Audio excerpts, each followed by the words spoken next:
Beautiful Tuesday night. Welcome, and I am Umutu Kajaga. Thank you for joining us. This is QTV News. Here are the main local, international, and sports news headlines. The Supreme Court today made a ruling that the $54 million plus loan parliamentarians voted for themselves into the 2021 budget is illegal. The Vice President, Dr. Aissatou Toure, has taken part in a virtual meeting on a coastal risk assessment work as part of the Gambia Integrated Urban and Coastal Resilience Program. 3 elders from Jambanjeli village testified on Tuesday at the TRRC about their arrest, detention and torture by Jammeh's agents following their resistance to the removal of a borehole. In international news, we have 2 stories from other parts of Africa, including the Democratic Republic of Congo, where the recent Ebola outbreak has been declared over. Those were the main news headlines, and now the news in detail.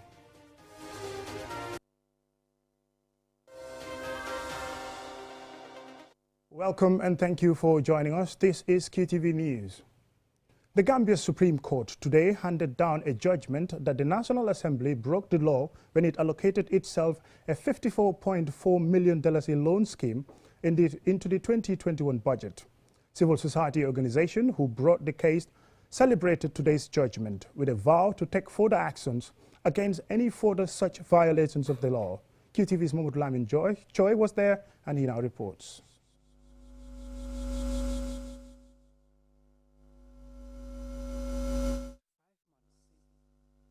Decision to amend the 2021 draft estimate of revenue and expenditure and allocate a $54.4 million loan scheme for itself.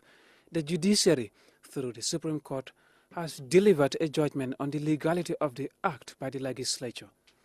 When a motion for the allocation of the loan scheme was introduced by Yakumba Jete, a nominated National Assembly member, she had defended it, arguing that it was within their power to do so.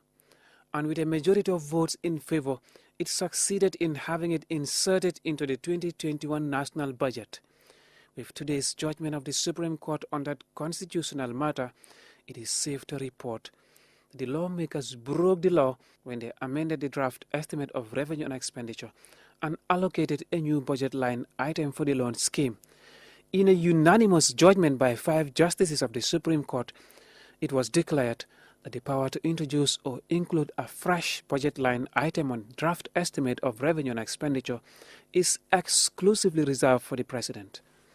In a long statement delivered by Justice Jibril Samega Jane, the court concluded that the loan scheme was unlawfully and wrongfully included in the budget estimate.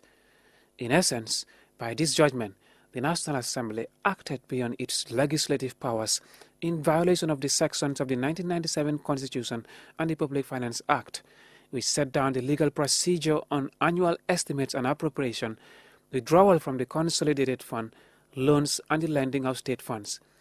The court has therefore declared the loan scheme null and void and struck it out from the 2021 budget. The judgment also ordered that any sum disbursed from the loan scheme should be recovered accordingly. The judgment is a massive victory for a joint civil society organization, including Gambia Participates and the Center for Research and Policy Development, who swiftly filed a legal challenge with the Supreme Court on the constitutionality of the loan scheme.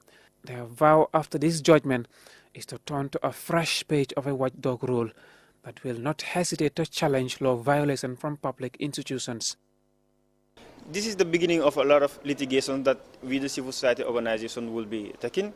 I believe in the past we've been talking, we've been demonstrating, we've been demanding for actions without success. And these demands that we've been given or that we've been asking for was subject to executive or government approval or interest.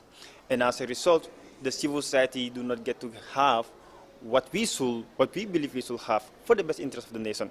And as a result, we believe if we are to use the same route, this 54.4 million, which is now struck away from the executive, from the Appropriation Act, is still going to be there. So that's the reason why we decided to test the judiciary. The independence of the judiciary is once again celebrated by Gambians after a judgment that sends a message to our leaders that it is ultimately the law that defines and sets limits on their powers. As a civil society in a democratic Gambia, in a democratizing Gambia, our role is to ensure that we continue to hold people accountable, but also to equally hold ourselves accountable. And this is a process that we have started, and the part of the discussion is to see how as we can continue perhaps to have a coalition of civil society actors that will continue to challenge some policies and programs that we feel are in contravention of the Constitution. The Supreme Court is here for everybody, and so therefore it is an opportunity for all of us to continue to test our democracy and to ensure that we continue to have a functioning system that is to the beneficial of our generation and the future generation.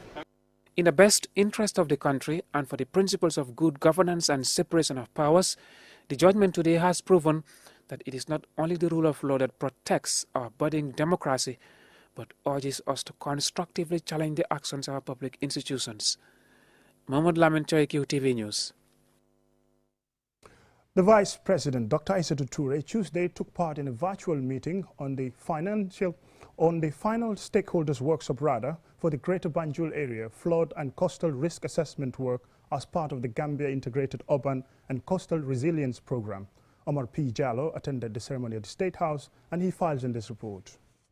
Global climate risks have increased in recent years with a higher than expected sea level rise, a rise in average temperatures and extreme weather events such as floods, droughts and windstorms. According to Vice President Toure, the effects of climate change, growing environmental degradation and urbanization patterns include increasing flood and drought risk in the Gambia and will likely increase the impacts of future events in the country's national economy and people's livelihoods if appropriate actions are not taken. The coastal and river zones of the Gambia provide important natural resources for income and food security and contribute significantly to the country's development through tourism, the provision of employment and transportation. These areas are increasingly prone to erosion and flooding.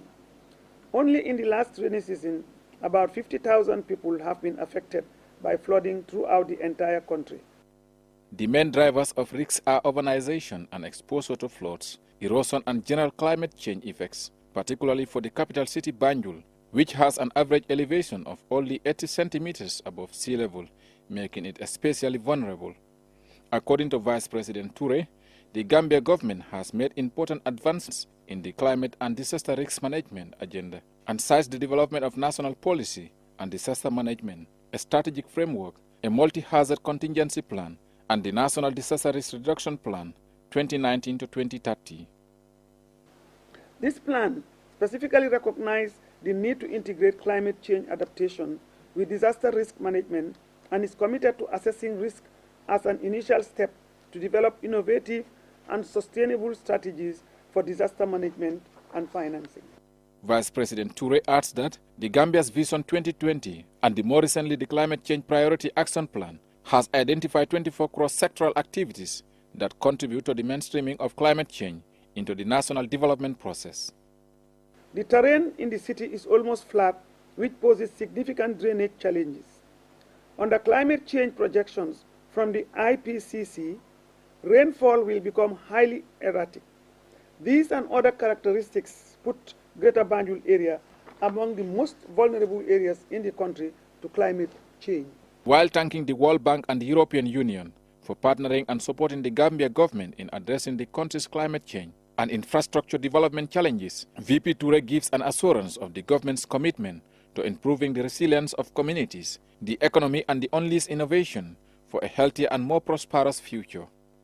The CCPAP will also lead to the development of a low-emissions carbon development strategy that will allow Gambia to continue to follow a green economic development pathway. The program is expected to support the country's climate adaptation and disaster risk reduction agenda by informing on the risks of flooding and coastal erosion in the Greater Banjul area and by proposing a set of priority investments. Reporting for QTV News, I am Omar P. Jallo. 3 elders from Jambanjeli village testified on Tuesday at the TRRC about their arrest, detention and torture by Jammeh's agents following their resistance to the removal of a borehole constructed by the First Republic. Babukar C. has the rest of the details. The 3 elders, Abdullah Samba, Sekou Bayo and Lamin Dabo, were testifying about an incident in their village when Jammeh's government provided them with a new borehole and wanted to transfer the old borehole to another location. According to the witnesses, the old borehole was more durable and effective than the new one, and thus they disagreed. The disagreement led to an argument between the youth of the village and the security forces, leading to the arrest, torture, and detention of more than 40 villagers. Abdullah Samba said when they received information that the paramilitaries were preparing to invade the village, they immediately gathered while one of them rushed to beat the village drum to alert the villagers that something was about to happen. When the paramilitaries arrived, the witness said one of them fired tear gas to disperse them. That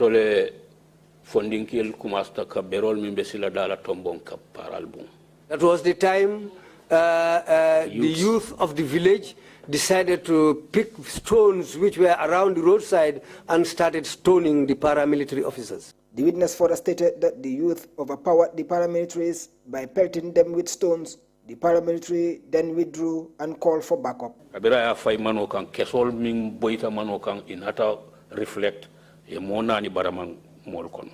After he fired on the ground, the bullets ricocheted, and that bullets decided and those bullets struck some people, up to 4 people who were wounded with those ricochets.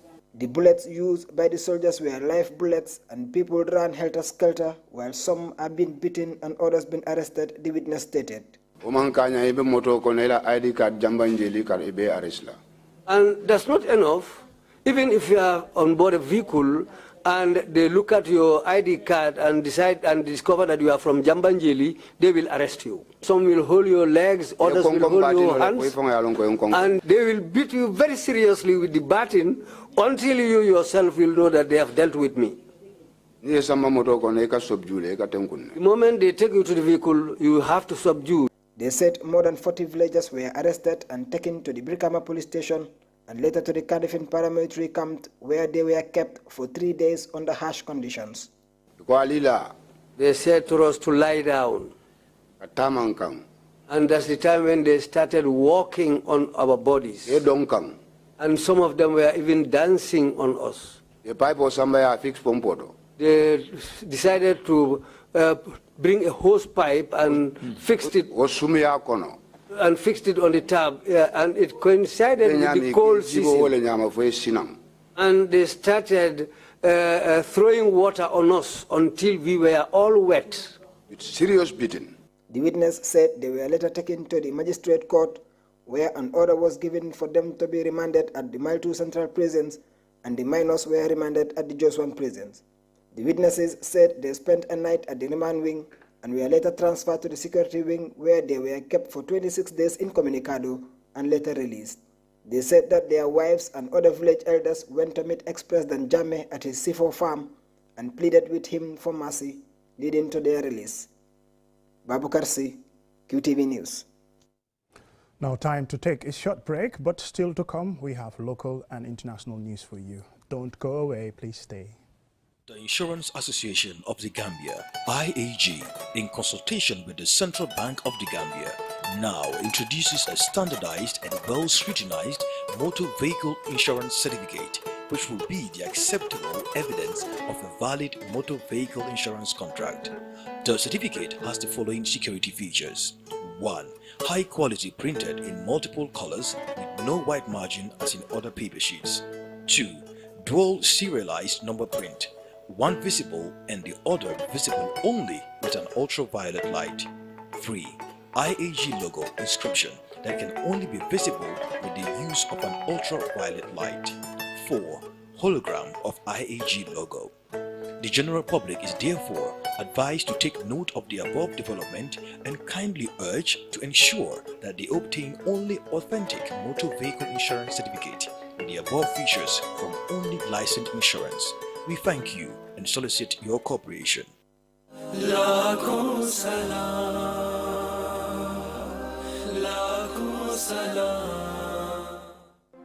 طوبى لمثلك حافظ القرآن طوبى لكم بمحبة الرحمن أكمل طريق الخير واصعد سلما يصدح شداك ببلغة وبيان.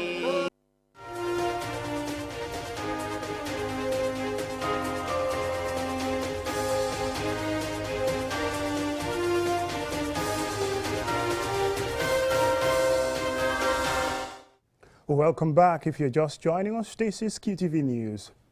Fishermen and women oyster farmers in the coastal village of Katong have called on the authorities to provide them with storage facilities and increase security. Ansumana Isu Nyasi has the details.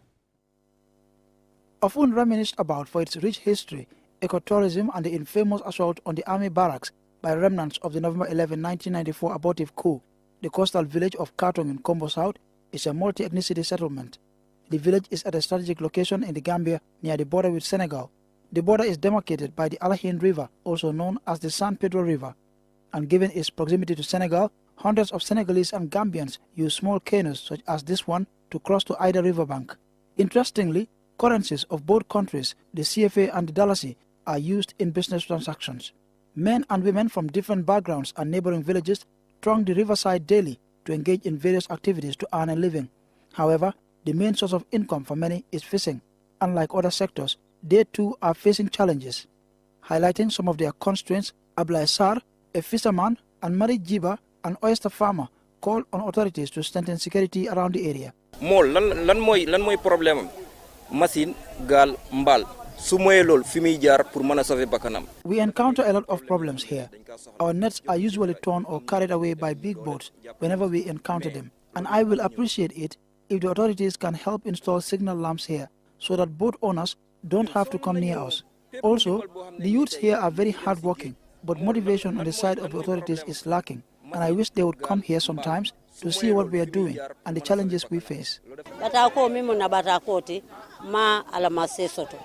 One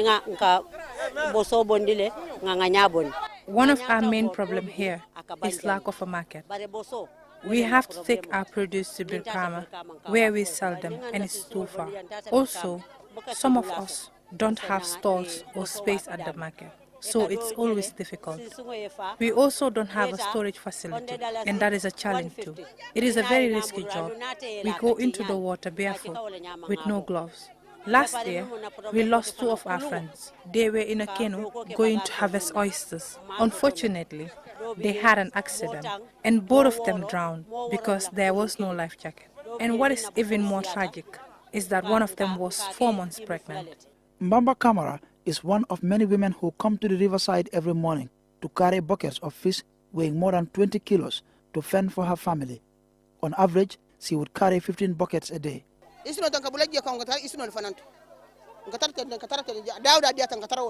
For each bucket I carry, I am paid $10. Things are really hard for us. I am calling on the authorities and anyone who could help to consider the plight of women at Katong Riverside. Like Mbamba, Jenaba Baji and Abubakar Koli also work here. They sell smoked fish for a living. However, they also complain about the lack of a storage facility, which they say is costing them a lot, as they throw away their fish if not sold within 24 hours. They also complained about the dilapidated structures where they smoke their fish. Katong is one of the country's most rewarding ornithological destinations, with more than 350 bird species, including several recorded nowhere else in the country. And the area's reputation in bird-watching circles has grown hugely since the opening of the Katong Bird Observatory on the western outskirts of the town in 2010. Other attractions include the Katong Folonko, boat trips on the mangrove-lined Alahin River, Lemonfish Art Gallery, and the out-of-town Gambian Reptile Farm, while the lovely stretch of coast north of town is lined with beach camps and eco-lodges, which haven't seen much activity due to the COVID-19 pandemic. Ansmane Sonyasi for QTV News. Continuing the spate of recent promotions at the Army, over 400 soldiers were promoted on Friday to various ranks at the 2nd Infantry Battalion at Farafenni Army Barracks. A regional reporter Malik Nyang attended the event and he files in this report.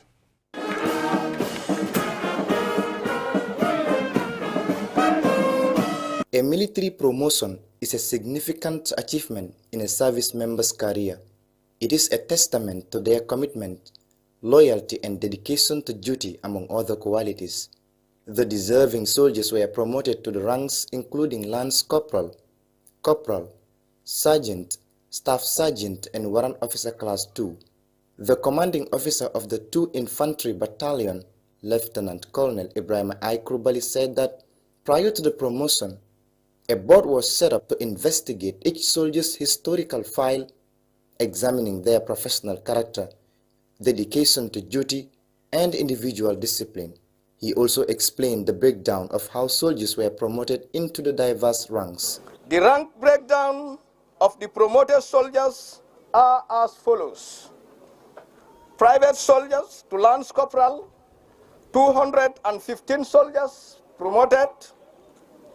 Lance Corporal to Corporal, 116 soldiers promoted to the ranks of Corporal. Corporal to Sergeant, we have 55 soldiers promoted from the rank of Corporals to Sergeants in the Senior NCO Corps. Sergeant to Staff Sergeant, we have a female soldier promoted from the rank of a Sergeant to Staff Sergeant in the Senior NCO Corps. The Warrant Officer Corps, we have a Staff Sergeant promoted to the rank of Warrant Officer Class 2. The commander of the Gambian National Army, Brigadier General Usman Gomez, representing the CDS, said words of advice to the promoted soldiers. Promoted soldiers are in fact expected to measure up to the demands of their new ranks. As the saying goes, to whom much is given, much is expected. So you don't have to sit back and relax because you have a new rank. If you do so, your colleagues will outperform you, as victory is always those who have endurance. Newly promoted Sergeant Abdul Jiba delivered a message of appreciation on behalf of the promoted soldiers. After that, Sergeant Jiba gave more general comment. Promotions in the Army comes with responsibilities. As we are promoted to our new ranks, we are also added with new responsibilities. So for that being the case, we are expected to give as much as expected, to give our service to the community and to the armed forces in particular. The only promoted soldier from Sergeant to Staff Sergeant, Yamajaju, also said her feelings. I'm happy to be at the square, taking my promotion rank, Staff Sergeant. Also in attendance were the governor of the North Bank region, the chief of Upper Badibu, the principal staff officer of the Gambia National Army, the deputy commissioner of immigration at Poste Kir Ayib in Senegal, and other dignitaries. As promoted soldiers celebrate their achievement, it is hoped their added responsibilities will be executed to the best of their ability. Hip, hip, hey! Reporting for QTV News from Farafenni, I am Malik Nyang.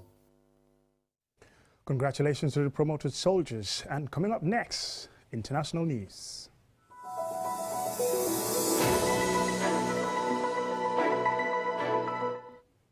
The Democratic Republic of Congo officially declared the end of the 12th epidemic of the Ebola virus on Monday. It comes 3 months after a resurgence in the east of the country in the North Kivu region province. 6 people have died of the Ebola virus in DR Congo's eastern province of North Kivu in recent months. UNICEF is cautiously optimistic that the virus has been brought under control from a vaccine developed by Merck. The vaccine was administered to more than 1,600 people who had been in contact with the patients, the humanitarian aid group Doctors Without Borders reported. The cases were genetically linked to the 2018 to 2020 Ebola epidemic that killed more than 2,200 people. The latest outbreak emerged on February 3rd in the city of Butembo. A woman died from the disease after her husband had contracted the virus in the previous outbreak. The health ministry said at the time that a sample of the woman's blood tested positive for Ebola after her death. Symptoms of Ebola, such as fever, bleeding, vomiting, and diarrhea, typically emerge between 2 days and 3 weeks after contracting the virus. It is spread among humans through bodily fluids. DR Congo Health Minister Jean-Jacques Mbungani said, despite the security contest and the COVID-19 pandemic, The rapidity and efficiency of the response put in place by the government and its partners made it possible to defeat this pandemic in less than 3 months. UNICEF also heralded the end out of the latest outbreak while vowing to continue to work alongside the Congolese government, its partners and communities over the next 90 days as the humanitarian organization monitors developments. Reporting for QTV News, I am Yahya Jao. The International Press Freedom Day was celebrated in Senegal on Monday. Unlike in previous years, journalists organized a huge rally in front of the Ministry of Communication and held a sit-in to demand more respect for their profession. At a well-attended rally, the Secretary General of the Union of Information and Communication, Ahmadou Bamba Kassé, said, "It was to look each other in the eye and convince ourselves once again that we journalists, we members of the media, know how to mobilize." Mr. Kassé added that Senegalese journalists are claiming freedom of expression, freedom of the press, and freedom to information from government authorities.